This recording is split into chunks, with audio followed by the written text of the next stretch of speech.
បាទសូមជម្រាបសួរទៅដល់ពុកម៉ែបងប្អូននិងប្រិយមិត្តទាំងអស់បាទទាំងក្នុងនិងក្រៅប្រទេសបាទថ្ងៃនេះខ្ញុំបាទសំណាងពិសីមានស្ដែងប្រឹសកាច់ថ្មីចង់បង្ហាញនិងចែកជូនទៅដល់ពុកម៉ែបងប្អូនបានទស្សនាតាក់ទងទៅនឹងវត្ថុនៃអបិយជំនឿ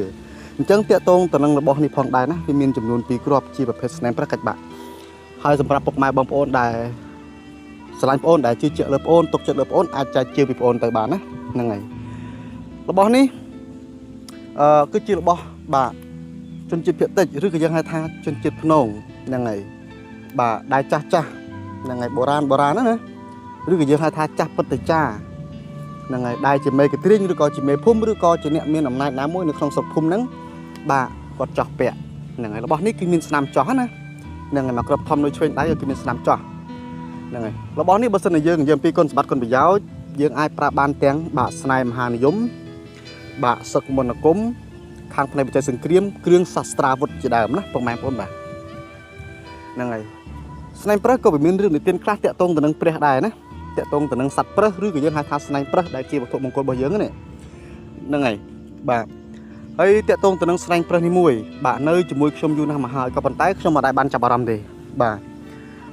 ចំណុចដែលខ្ញុំនិយាយនេះគឺនិយាយតាក់ទងទៅនឹងរូបឧបដិឬក៏យើងហៅថារូបឧបដិកណាពុកម៉ែបងប្អូនហ្នឹងហើយរូបឧបដិកដែលខ្ញុំបាញ់ flash កាមេរ៉ានេះណាគឺឃើញថារបស់នេះគឺវាមានស្នាមរូបឧបដិកមិនដឹងថាជារូបអីទេណាហ្នឹងហើយនិយាយរួមទៅតាក់ទងទៅនឹងការមើលទៅតាមនិស្ស័យរបស់មនុស្សដែរណាបងប្អូនបាទទៅតាមនិស្ស័យរបស់មនុស្សដែរនេះកន្លែងរូបឧបដិកបាទបងខ្លះក៏អាចមើលឃើញទៅជារូបព្រះពុទ្ធទៅ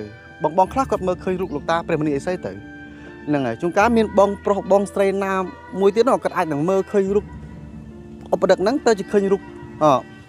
ប្រម៉ែធូនេះទៅអាហ្នឹងទៅតាមនិស្ស័យរបស់មនុស្សអញ្ចឹងណាហ្នឹងហើយហើយតាក់ទងទៅនឹងពណ៌សម្បុរសាច់ស្នៃនេះផងដែរបាទគឺស្អាតមែនទែនបាទស្អាតណាស់របស់នេះបងអូននិយាយចេញពីចិត្តណារបស់នេះគឺបងអូនប្រុងបំរុងនឹងស្រោបពាក់ប្រហែលដងហើយប្រុងចាក់ខ្សែពាក់ណាតែស្រេចរួចចង់ពាក់អាតូចអញ្ចឹងណាចង់ពាក់អាតូចមិនបងចង់ពាក់អាធំទេដល់យូរទៅចង់ពាក់អាតូចហ្នឹងហើយដល់ពេលយូរទៅចង់ពាក់អាធំដល់ពេលចិត្តវារីរេពេកចិត្តវាអត់ដាច់ស្រឡះយើងនិយាយអាក្រក់ស្ដាប់លុបលុនពេកចុះហ្នឹងហើយទៅជាអត់បានពាក់ទាំងពីរដល់ពេលឥឡូវផុសដាក់ថាជាឲ្យម៉ែបងប្អូនយើងណាសម្រាប់ពុកម៉ែបងប្អូនយើងអ្នកមាននិស្ស័យអាចចែកជាពីបងប្អូនទៅបានណាហ្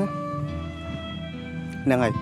ស្នែងប្រឹសមកគ្រាប់តូចនេះក៏ស្អាតដែរពុកម៉ែបងប្អូនបាទអត់មានស្នាមចោះអីទេបាទហើយក៏អត់មានរូបកបដឹកដែរប៉ុន្តែបើនិយាយពីពណ៌សាច់វិញអត់ខុសគ្នាទេបាទមួយយ៉ាងម្នាក់ខ្ញុំមីរេអញ្ចឹងមែនបងបាទពេលខ្លះចង់ពាក់អាធំឯខ្លះទៅចង់ពាក់អាតូចវាឃើញស្អាតមួយយ៉ាងម្នាក់ណាបើចង់ពាក់ទាំងពីរវាជាន់គ្នាពេកខ្ញុំមិនសូវចង់ពាក់ហ្នឹងហើយពុកម៉ែបងប្អូនបាទតាក់ទងទៅនឹងរបស់នេះពុកម៉ែបងប្អូនស្រឡាញ់អាចតាក់ទងបងប្អូនបានណានឹងវិជារបស់បងប្អូនផ្ទាល់ហើយបងប្អូនអត់បានចាំប្រវត្តិទេណាអត់បានចាំប្រវត្តិទេបាទអញ្ចឹងវីដេអូនេះគឺខ្ញុំបានមានប៉ុណ្្នឹងទេណាបងប្អូនបាទសូមអរគុណបាទសូមជម្រាបលាបាទ